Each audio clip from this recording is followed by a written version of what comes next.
The Giver, Chapter 14. It was much the same, this memory, though the hill seemed to be a different one, steeper, and the snow was not falling as thickly as it had before. It was cold also, Jonas perceived. He could see as he sat waiting at the top of the hill that the snow beneath the sled was not thick and soft as it had been before, but hard and coated with bluish ice. The sled moved forward, and Jonas grinned with delight, looking forward to the breathtaking slide down through the invigorating air. But the runners this time couldn't slice through the frozen expanse as they had on the other snow-cushioned hill. They skittered sideways, and the sled gathered speed. Jonas pulled at the rope, trying to steer, but the steepness and speed took control from his hands, and he was no longer enjoying the feel of freedom, but instead, terrified, was at the mercy of the wild acceleration downward over the ice. Sideways spinning, the sled hit a bump on the hill, and Jonas was jarred loose and thrown violently into the air. He fell with his leg twisted under him and could hear the crack of the bone. His face scraped along jagged edges of ice, and when he came at last to a stop, he lay shocked and still, feeling nothing at first but fear. Then the first wave of pain. He gasped. It was as if a hatchet had lay lodged in his leg, slicing through each nerve with a hot blade. In his agony, he perceived the word fire and felt flames licking at at the torn bone and flesh. He tried to move and could not. The pain grew. He screamed. There was no answer. Sobbing, he turned his head and vomited onto the frozen snow. Blood dripped from his face into the vomit. "No," he cried, and the sound disappeared into the empty landscape, into the wind. Then suddenly he was in the annex room again, writhing on the bed. His face was wet with tears. Able to move now, he rocked his own body back and forth, breathing deeply to release the remembered pain. He sat and looked at his own leg, where it lay straight on the bed, unbroken. The brutal slice of pain was gone, but the leg ached horribly still, and his face felt raw. "May I have relief of pain, please?" he begged. It was always provided in his everyday life, for the bruises and wounds, for a mashed finger, a stomach ache, a skinned knee from a fall from a bike. There was always a daub of anesthetic ointment, or a pill, or in severe instances, an injection that brought complete and instantaneous deliverance. But the giver said no, and looked away. Limping, Jonas walked home, pushing his bicycle that evening. The sunburn pain had been so small in comparison and had not stayed with him, but this ache lingered. But it was not unendurable, as the pain on the hill had been. Jonas tried to be brave. He remembered that the chief elder had said he was brave. "Is something wrong, Jonas?" his father asked at the evening meal. "You're so quiet tonight. Aren't you feeling well? Would you like some medication?" But Jonas remembered the rules. No medication for anything related to his training, and no discussion of his training. At the time for sharing of feelings, he simply said that he felt tired, that his school lessons had been unusually demanding that day. He went to his sleeping room early, and from behind the closed door he could hear his parents and sister laughing as they gave Gabriel his evening bath. They have never known pain, he thought. The realization made him feel desperately lonely, and he rubbed his throbbing leg. He eventually slept. Again and again he dreamed of the anguish and the isolation on the forsaken hill. The daily training continued, and now it always included pain. The agony of the fractured leg began to seem no more than a mild discomfort as the giver led Jonas firmly, little by little, into the deep and terrible suffering of the past. Each time, in his kindness, the giver ended the afternoon with a color-filled memory of pleasure. A brisk sail on a green lake, a meadow dotted with yellow wildflowers, an orange sunset behind mountains. It was not enough to assuage the pain that Jonas was beginning now to know. "Why?" Jonas asked him after he received a torturous memory in which he had been neglected and unfed. The hunger had caused excruciating spasms in his empty, distended stomach. He lay on the bed aching. "Why do you and I have to hold these memories?" "It gives us wisdom," the giver replied. "Without wisdom I could not fulfill my function of advising the committee of elders when they call upon me." "But what wisdom do you get from hunger?" Jonas groaned. His stomach still hurt though the memory had ended. "Some years ago," the giver told him, "before your birth, a lot of citizens petitioned the committee of elders. They wanted to increase the rate of births. They wanted each birth mother to be assigned 4 births instead of 3, so that the population would increase and there would be more laborers available. Jonas nodded, listening. That makes sense. The idea was that certain family units could accommodate an additional child.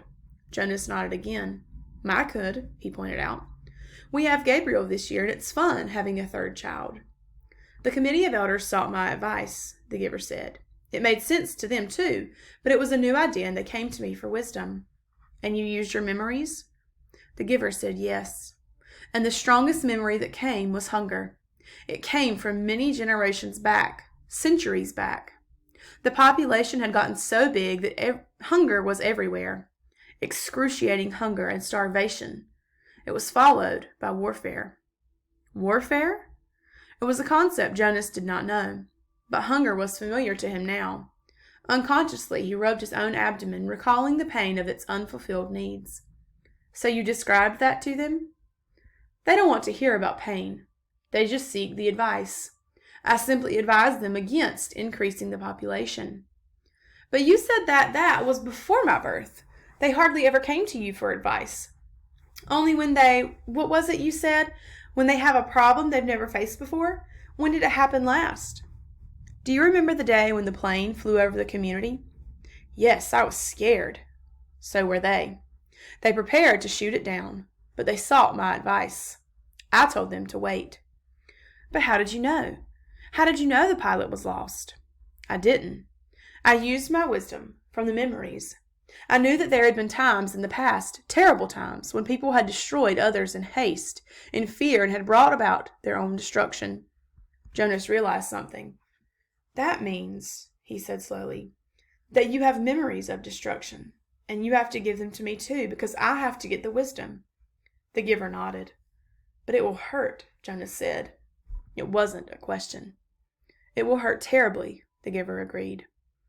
But why can't everyone have the memories? I think it would seem a little easier if the memories were shared. You and I wouldn't have to bear so much by ourselves if everybody took a part. The giver sighed. You're right, he said. But then everyone would be burdened and pained. They don't want that. And that's the real reason the receiver is so vital to them and so honored. They selected me and you to lift that burden from themselves. When did they decide that? Jonas asked angrily. It wasn't fair. Let's change it. How do you suggest we do that? I've never been able to think of a way, and I'm supposed to be the one with all the wisdom. But there are 2 of us now, Jonas said eagerly. Together we can think of something. The giver watched him with a wry smile. Why can't we just apply for a change of rules? Jonas suggested. The giver laughed. Then Jonas, too, chuckled reluctantly. The decision was made long before my time or yours, the giver said, and before the previous receiver, and he waited. Back and back and back. Jonas repeated the familiar phrase. Sometimes it had seemed humorous to him. Sometimes it had seemed meaningful and important. Now it was ominous. It meant, he knew, that nothing could be changed. The new child Gabriel was growing and successfully passed the tests of maturity that the nurturers gave each month. He could sit alone now, could reach for and grasp small play objects, and had 6 teeth. During the daytime hours, Father reported he was cheerful and seemed of normal intelligence, but he remained fretful at night, whimpering often, needing frequent attention. After all this extra time I've put in with him, Father said one evening after Gabriel had been bathed and was lying, for the moment, hugging his hippo placidly, in the small crib that had replaced the basket. I hope they're not going to decide to release him. Maybe it would be for the best, Mother suggested. I know you don't mind eating up with him at night, but the lack of sleep is awfully hard for me. If they release Gabriel, can we get another new child as a visitor? Asked Lily. She was kneeling beside the crib, making funny faces at the little one, who was smiling back at her. Jonas's mother rolled her eyes in dismay. No, Father said, smiling. He ruffled Lily's hair. It's very rare, anyway, that a new child's status is as uncertain as Gabriel's. It probably won't happen again for a long time. Anyway, he sighed, they won't make the decision for a while. Right now, we're all preparing for a release we'll probably have to make very soon. There's a birth mother who's expecting twin males next month. Oh, dear, Mother said, shaking her head. If they're identical, I hope you're not the one assigned. I am. I'm next on the list. I'll have to select the one to be nurtured and the one to be released. It's usually not hard, though. Usually it's just a matter of birth weight. We release the smaller of the two. Jonas, listening, thought suddenly about the bridge and how, standing there, he had wondered what lay elsewhere. Was there someone there waiting who would receive the tiny released twin? Would it grow up elsewhere, not knowing ever that in this community lived a being who looked exactly the same? For a moment he felt a tiny fluttering hope that he knew was quite foolish. He hoped that it would be Larissa waiting. Larissa, the old woman he had bathed. He remembered her sparkling eyes, her soft voice, her low chuckle. Fiona had told him recently that Larissa had been released at a wonderful ceremony. But he knew that the old were not given children to raise. Larissa's life elsewhere would be quiet and serene as befit the old. She would not welcome the responsibility of nurturing a new child who needed feeding and care, and would likely cry at night. "Mother, Father," he said, the idea coming to him unexpectedly, "why don't we put Gabriel's crib in my room tonight? I know how to feed and comfort him, and it would let you and Father get some sleep." Father looked doubtful. "You sleep so soundly, Jonas. What if his restlessness didn't wake you?" It was Lily who answered that. "If no one tends to Gabriel," she pointed out, "he gets very loud. He'd wake all of us, if Jonas slept through it." Father laughed. "You're right, Lily Billy. All right, Jonas, let's try it, just for tonight. I'll take the night off, and we'll let Mother get some sleep too." Gabriel slept soundly for the earliest part of the night. Jonas in his bed lay awake for a while. From time to time he raised himself on one elbow, looking over at the crib. The new child was on his stomach, his arms relaxed beside his head, his eyes closed, and his breathing regular and undisturbed. Finally Jonas slept too. Then, as the middle hours of the night approached, the noise of Gabe's restlessness woke Jonas.